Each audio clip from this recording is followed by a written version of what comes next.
Hello friends, welcome to my YouTube channel. तो जैसे कि आप थंबनेल में देख चुके होंगे कि आज का वीडियो काफ़ी ज़्यादा इंटरेस्टिंग होने वाला है, क्योंकि आज के वीडियो में मैं शेयर करने वाला हूं कि पर्सनल इंटरव्यू जब आप देने जाते हैं for the post of junior engineer और असिस्टेंट इंजीनियर इलेक्ट्रिकल, तब जो है किस तरीके का क्वेश्चंस पूछा जाता है। एंड मैं जो है ये टोटली अपना पर्सनल एक्सपीरियंस के आधार पर आप लोग से शेयर करने वाला हूँ, कहीं से पढ़ के या देख के नहीं। जो मेरे साथ हुआ है मैं वही शेयर करने वाला हूँ।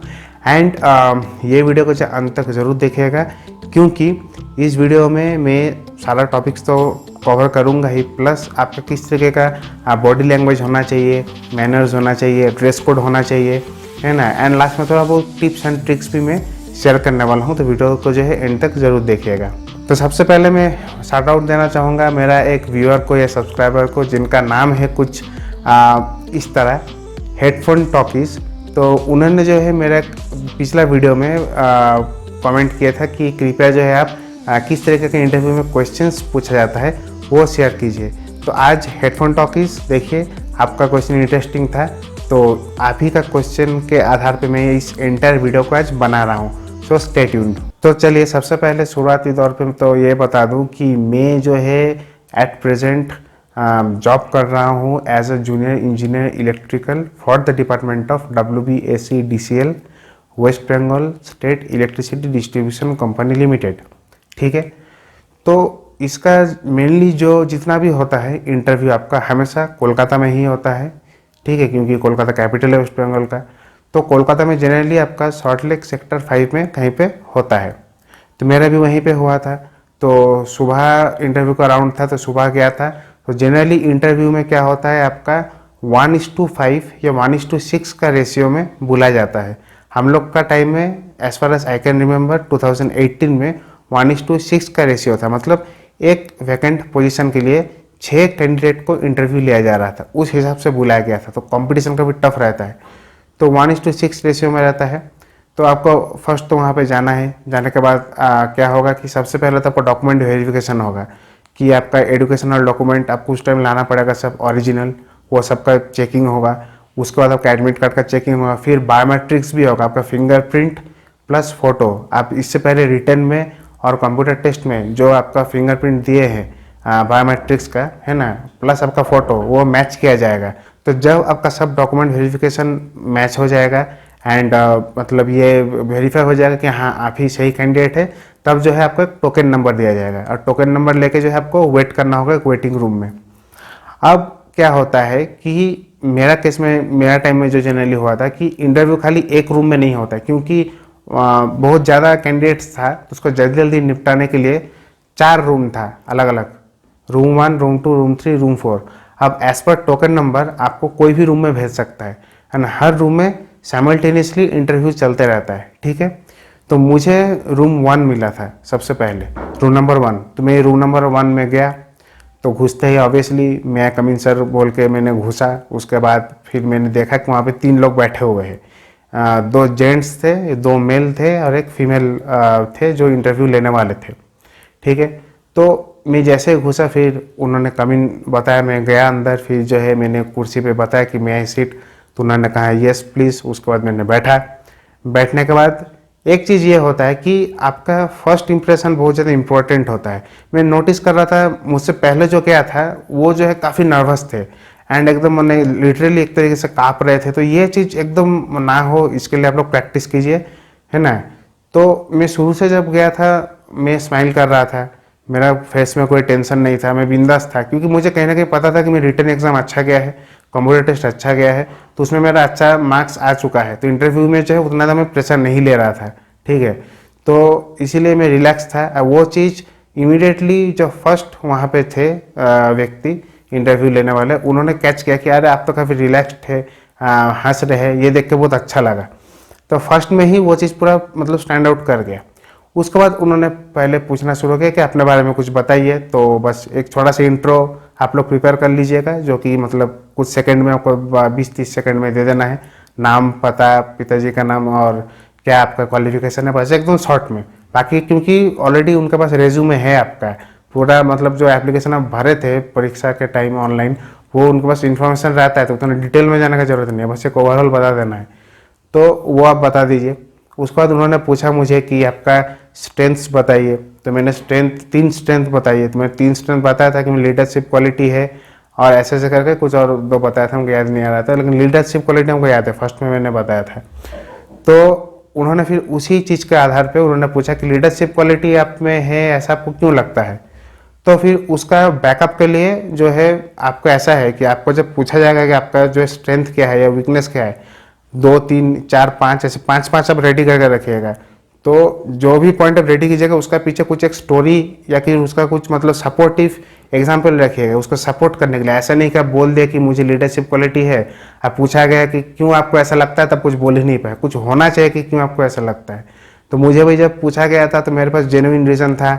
मैं जो है हमेशा अपना प्रोजेक्ट का लीडर होता था कॉलेज में, फिर आपका जितना भी कॉलेज का ये होता था, आपका एनुअल फंक्शन ये सब होता था, उसको ऑर्गेनाइज करने में ऑर्गेनाइजिंग कमेटी में मैं रहता था, फिर एंकरिंग करता था। तो इस तरीके का बहुत सारा एक्टिविटी, कैंपिंग में भी पार्ट लेता था। तो इस तरह बहुत सारा मतलब ग्रुप वर्क या कह सकते कि टीम वर्क में मैं एज ए लीडर ऑलरेडी काम कर चुका था, तो मेरे पास एक्सपीरियंस था, तो वही मैंने शेयर किया। तो उनको फिर प्रूव हो गया कि ये जो बताया कि स्ट्रेंथ जो लीडरशिप क्वालिटी है वो जेन्युइन है, वो ऐसे मतलब अच्छा सुनाने के लिए बस नहीं, फेक मत बोलिएगा, है ना। तो अगर कुछ बोलेगा भी तो उसका बैकअप स्टोरी रखेगा, ठीक है। तो वो था। उसके बाद जो है फिर उन्होंने मैंने एकेडमिक्स के बारे में थोड़ा बहुत पूछा कि कहाँ से पढ़ाई किया, कितना परसेंटेज कब क्या मिला था नहीं मिला था, वो भी मैंने शेयर कर दिया उनके साथ, ठीक है। तो फर्स्ट में ये एक HR, आई थिंक HR के सर थे जो ये सब पूछ रहे थे फर्स्ट में। फिर थी मिडिल में एक मैडम। तो HR के जो सर थे ये टोटल क्वेश्चंस इंग्लिश में पूछ रहे थे, ठीक है। लैंग्वेज का अगर बात करूँ तो मैं इंग्लिश में ही आंसर दे रहा था। तो इंग्लिश तो भाई थोड़ा बहुत प्रैक्टिस करके जाइएगा, ठीक है। तो इंग्लिश में जितना हो सके, बट मेरा इंग्लिश फ्लुएंट है तो मैं उसी में दे रहा था कंफर्टेबली। फिर बीच में एक मैडम थी टेक्निकल, तो उन्होंने पूछी हमको, उन्होंने फिर बंगाली में पूछी अचानक से, क्योंकि ये वेस्ट बंगाल में मैं ये इंटरव्यू दे रहा था डिपार्टमेंट के लिए। तो बंगाली भी एक क्राइटेरिया था कि लैंग्वेज प्रोफिशिएंसी आना चाहिए, वो एडवर्टाइजमेंट में लिखा हुआ था। तो इसीलिए जो है बंगाली में पूछी। तो मैंने बोला कि बोलिए, क्योंकि मेरा मदर टंग बंगाली है तो प्रॉब्लम नहीं है। तो बंगाली में उन्होंने पूछी कि सपोज आप ऐसा यंग इंजीनियर ज्वाइन करते हैं एंड आपके अंडर में बहुत सारा जो है सीनियर लाइनमैन है जिसका उम्र जो है आपसे डबल है, ठीक है। अगर आप 24 साल के हैं तो सपोज वो जो है आपका 50 ईयर्स या ऑलमोस्ट 60 ईयर्स होने वाला है, इस तरीके का बुजुर्ग लाइनमैन सब है। तो उनको आप कैसे ऑर्डर दीजिएगा, उन सब कैसे काम कराइएगा। तो ये बहुत एक इंटरेस्टिंग सवाल था कि आप इतना कम उम्र का होकर उनसे कैसे आप काम करा लीजिए, क्योंकि उनका एक्सपीरियंस ज़्यादा है आपसे, ज़्यादा आपका जितना एज हो रहा है उससे डबल वो जो है सर्विस कर रहे हैं वहाँ पे। तो आप कैसे काम कराइएगा उस तरीके का व्यक्ति से।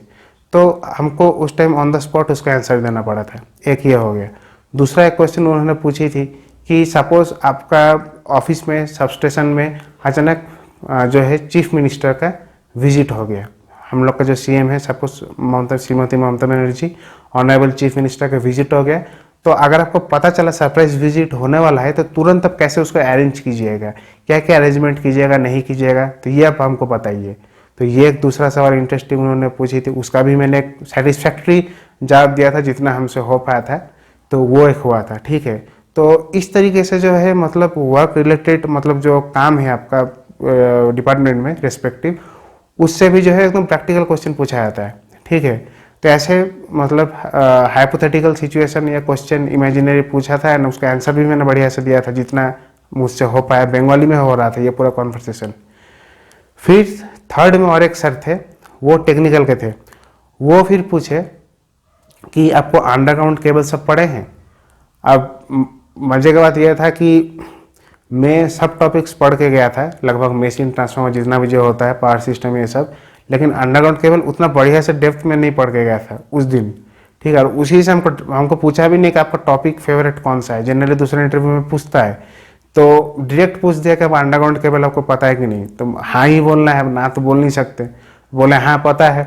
तो फिर उन्होंने जो है कुछ बेसिक से ही सवाल किए थे कि एक केबल का मतलब कंपोनेंट बताइए कि क्या क्या चीज़ उसमें बना हुआ रहता है, पार्ट बाय पार्ट पूरे लेयर वाइज आप बताइए। तो इनर लेयर से मैंने शुरू किया, कंडक्टर, फिर सीथिंग, फिर उसका लीड सीथ जो होता है, उसके बाद फिर जो भी होता है आपका बेडिंग, आर्मरिंग करके एक एक करके सब बोलते गया। अच्छा, फिर उन्होंने पूछा कि आर्मरिंग का फंक्शन क्या है, एक आर्मर क्यों दिया जाता है केबल पे, आंसर बताया। फिर बताया कि अगर बीच में कोई केबल में फॉल्ट हो गया तो कौन सा टेस्ट परफॉर्म कीजिएगा, उसका आंसर दिया। फिर उन्होंने पूछा कि वो जब टेस्ट बोले वो कौन सा प्रिंसिपल पे बेस्ड है, तो उसका भी आंसर दिया कि व्हीटस्टोन ब्रिज प्रिंसिपल पे बेस्ड है। तो इस तरीके से जो है वो हुआ। तो वो कॉन्वर्सेशन भी जो है बंगाली में ही हो रहा था। फिर पहला वाला जो सर थे एचआर के, वो फिर से इंग्लिश में पूछे कि अच्छा चलिए ठीक है, आप बताइए कि हम लोग का स्टेट का प्राइम मिनिस्टर कौन है, एट उस टाइम का कौन है, फिर सेंट्रल का प्राइम मिनिस्टर कौन है, इस तरीके से वो पूछे। फिर उन्होंने कहा कि चलिए ठीक है, आपका इंटरव्यू अभी यहीं पे समाप्त करते हैं, थैंक यू। तो फिर हम जो है उठ के फिर थैंक यू बोल के पोलाइटली जाके धीरे से गेट खोल के निकल गए, और एक बड़ा लंबा जो है राहत का सांस लिया मैंने। तो ये हुआ था टोटल मेरा experience for this particular job. तो मैं बता दूं कि ये टोटली आप पे डिपेंड करता है कि किस तरीके का जो है इंटरव्यूअर आपको मिलता है, क्योंकि वही मेरा रूम नंबर 1 में ये हुआ था। ठीक है, ये इंटरव्यू लगभग मेरा 15 से 20 मिनट चला था। रूम नंबर 3 में सुन रहे थे कि जो भी जा रहा था बड़ी टफ क्वेश्चन पूछ रहा था, मैंने एकदम आपको जो है डेप्थ में पूछ रहा था कि एक डीसी मोटर का जो है जो पावर आउटपुट होता है उसका फॉर्मूला बताइए। डायरेक्ट एकदम इस तरीके से टेक्स्ट बुक उठा के फॉर्मूला पूछ दे रहा था। ठीक है, तो उसमें एकदम फिर टॉर्क का फॉर्मूला बताइए, तो उसमें कुछ आप मतलब गलत कह ही नहीं सकते। अगर आपको कुछ इस तरीके का, जैसे कि मुझे क्वेश्चन पूछा था सिचुएशन बेस्ड प्रैक्टिकल ज़्यादा पूछा था, तो उसमें आप कुछ अपने आप से इनपुट देकर बोल सकते हैं। लेकिन अगर आपको पूरा टेक्स्ट बुक से क्वेश्चन पूछ दे कि इसका क्या होता है एग्जाम, वही बोलिए, फॉर्मूला पूछ देता है, तब तो आप एक भी गलत उसमें कुछ कर नहीं सकते। फॉर्मूला तो चेंज होगा नहीं, जो है वही है। तो इसलिए जो है कुछ इंपॉर्टेंट फार्मूलाज भी जो है याद करके जाना बहुत जरूरी है, क्योंकि क्या पता आपको वो पूछ दे, है ना। तो ये होता है। प्लस ये सब के बाद फिर जब मैंने निकला तो मेरा एक्सपीरियंस अच्छा रहा। तो अभी मैं बताना चाहूँगा कि मैनर्स के बारे में। आपको जो है एक कॉन्फिडेंट वॉइस में बोलना है, ज़्यादा लो वॉल्यूम में भी नहीं आंसर देना है, ज़्यादा हाई वॉल्यूम में भी आंसर नहीं देना है, एक नॉर्मल सा वॉल्यूम में आंसर देना है, क्योंकि डिस्टेंस ज़्यादा नहीं होता है, टेबल को उस पर और इस पर आप रहते हैं तो, और पूरा शांत एरिया रहता है तो कोई प्रॉब्लम नहीं है। दूसरा बात यह है कि हमेशा आई कांटेक्ट मेंटेन करके है आंसर देना है। कभी ऐसे सिर झुका के बात नहीं करना है, या फिर दूसरा तरीके से उधर देख के, इधर आपसे पूछा है आप उधर देख के बात मतलब आंसर दे, ऐसा नहीं करना है।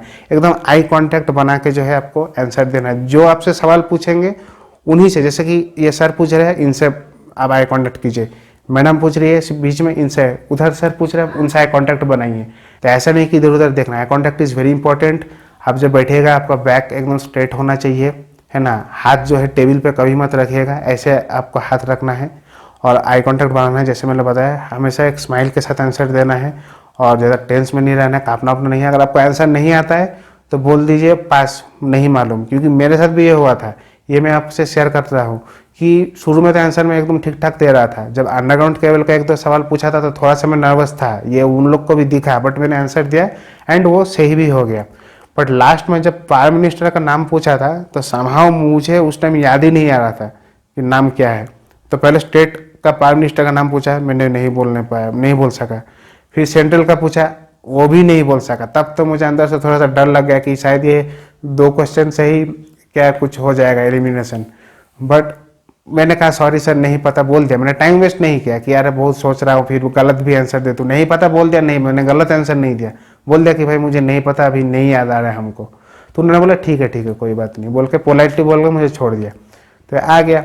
तो मुझे अभी भी याद है, इंटरव्यू हॉल से निकल के मैंने एक दोस्त को फ़ोन किया था, सौरभ बोल के, जो अभी यूपीपीसीएल में है, कि अरे यार ऐसे 2 क्वेश्चन लास्ट में मैंने आंसर नहीं दे पाया, मुझे लग रहा है कि जॉब नहीं मिलेगा। तो वो उसको ऑलरेडी जॉब मिल चुका था, उसको एक्सपीरियंस था। तो उन्होंने बोला कि अरे ऐसा नहीं होता है, 2 क्वेश्चन के लिए जॉब नहीं जाता है, पी पॉजिटिव हो जाएगा। और आखिरकार हो भी गया। तो कहने का बात यह है कि अगर कोई आपको क्वेश्चन का आंसर पता नहीं है तो सीधा बोल दीजिए पता नहीं है, नेक्स्ट में मूव ऑन कीजिए, भले उसको लटका के मत रखिए, उससे नेगेटिव इंप्रेशन जो है पड़ता है। तो मेनली यही है। तो आप लोग जो है जब भी इंटरव्यू के लिए जाइए, कोई भी डिपार्टमेंट के लिए, पहले तो डिपार्टमेंट पे थोड़ा सा रिसर्च करके जाइए कि क्या क्या काम होता है उस डिपार्टमेंट में, उससे सवाल पूछेगा ही पूछेगा। फिर दूसरा बात है, पर्सनालिटी के ऊपर थोड़ा सा काम कीजिए, एंड वैसे ही स्ट्रेंथ एंड वीकनेस कुछ पॉइंट प्रिपेयर कीजिए, उसका स्टोरीज प्रिपेयर कीजिए। एंड टेक्निकल में जो है एक टॉपिक, ऐसा तो हर टॉपिक पढ़ के जाइए, क्योंकि हो सकता है आपको ना पूछे कि कौन सा टॉपिक से पूछूं, जैसे कि मेरे साथ हुआ था। बट वो उसके साथ एक टॉपिक जो है बहुत अच्छा से प्रिपेयर करके जाइए। मतलब ऐसा नहीं कि मशीन तो मशीन भर के गए, मशीन में बहुत सारा होता है। तो या तो ट्रांसफार्मर पकड़ लीजिए, या फिर ट्रांसफार्मर का फेजर डायग्राम पकड़ लीजिए, या फिर डीसी जनरेटर पकड़ लीजिए, डीसी मोटर पकड़ लीजिए, या फिर इंडक्शन मोटर पकड़ लीजिए। इस तरीके से जो है कोई एक टॉपिक बढ़िया से पकड़ के जाइए और इन जनरल सब पढ़ के जाइए, क्योंकि क्वेश्चन कहीं से पूछ सकता है। और बाकी तो थोड़ा बहुत लक पे डिपेंड करता है ये कि आपको जो है एकदम खड़ूस रूड इंटरव्यू मिल गया कि ऐसे पोलाइट मिल गया। जनरली पोलाइट ही रहता है, जो भी होता है 2-3 लोग रहता है, ऐसा कोई दिक्कत नहीं है। बट जो भी है पॉजिटिवली कॉन्फिडेंटली आपका आंसर देना है। और ड्रेस कोड का अगर मैं बात करूं तो अगर आप एक ऐसे मेल कैंडिडेट है तो आपको जो है एक लाइट ऊपर का शर्ट पहनना चाहिए और एक डार्क पैंट पहनना चाहिए कॉटन का, और विथ ब्लैक शूज़। तो सबसे ज़्यादा सेफ होता है आपका वाइट शर्ट और ब्लैक पैंट, सबसे सेफ। तो मैं तो वही पहन के गया था, मेरा वाइट शर्ट था और ब्लैक पैंट था और वही पहन के गया था। टाई ज़रूरी नहीं है, आप अगर कंफर्टेबल है लगा भी सकते हैं, नहीं भी लगा सकते। जैसे कि मैंने तो नहीं लगाया था, मैं कंफर्टेबल नहीं था, तो कोई दिक्कत नहीं है, तो बिना टाई के भी जा सकते हैं। बट हाँ, नीट एंड क्लीन सब होना चाहिए। तो बस वही है। और जो है आपको जो है थोड़ा बहुत सेविंग करके जाना पड़ेगा आपको। जो अभी जैसे मेरा आप देख रहे हैं कि ऐसे आपका मुस्टैच और बियर्ड है, उस टाइम नहीं था, पूरा क्लीन से शरीफ बन के गया था और इंटरव्यू दिया था। तो वो भी जो है फेशियल ग्रूमिंग लड़का लोग के लिए स्पेशली मैं कह रहा हूँ, ये चीज़ थोड़ा ध्यान दीजिएगा। क्लमसी नहीं दिखना चाहिए, बाल वाल एकदम अच्छे से सेट करके जाइएगा।